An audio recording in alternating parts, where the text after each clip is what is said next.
जीतू पटवारी का बयान। आज बहुत ऐतिहासिक दिन है। 2023 में भाजपा की सरकार बहुमत के साथ बनी। सबसे बड़ा कारण लाडली बहनों को प्रलोभन। हमारी हार के बाद कई हमारे नेता ने हमारा साथ छोड़ा। सरकारी अधिकारी, प्रशासन के लोगों ने भी सरकार का साथ दिया। इसमें रामनिवास रावत के पीछे भी ऐसे पड़े हैं जिसके कारण वो गए। मीडिया ने भी बीजेपी का रोल दिखाया, गरीबों की पीड़ा नहीं दिखाई।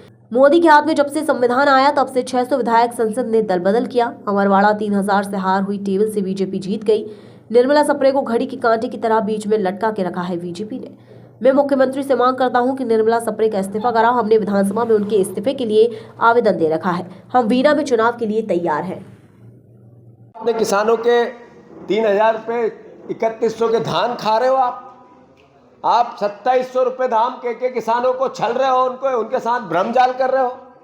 इसलिए कि आपने 3000 बहनों के नहीं दे पा रहे हो, इसलिए कि कर्ज से करप्शन कर रहे हो, इसलिए कि मध्य प्रदेश के लोग भारतीय जनता पार्टी से थक चुके हैं। 6000 किसानों के बच्चों के सोयाबीन के दाम नहीं दे पा रहे हो। आपने झूठ बोल के विधानसभा में वोट लिया, भ्रमजाल फैला के लोकसभा में लिया, और अब प्रतिसाद आपके सामने है।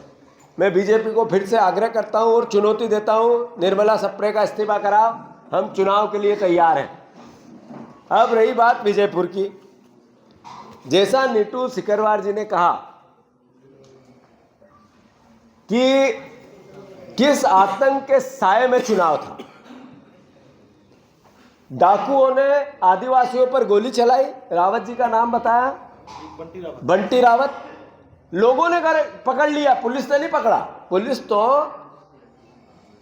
बीजेपी के गमछे में काम कर रही थी, और जो पुलिस की वर्दी में गमछा पहन के काम नहीं कर रहे थे, वो पुलिस की किराए की वर्दी लेके बीजेपी के कार्यकर्ता सीआरपीएफ की वर्दी पहन के सारे बहुत से पोलिंगों पे हमें दिखे थे। ये शिकायत भी हमें आई, यही बुधनी में भी आई और यही विजयपुर में भी आई।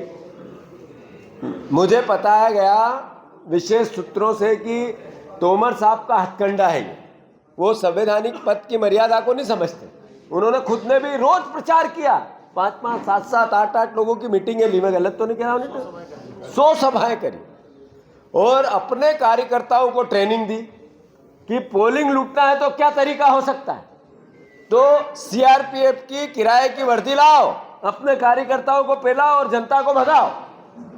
ये हथकंडे भी विजयपुर में अपनाए गए।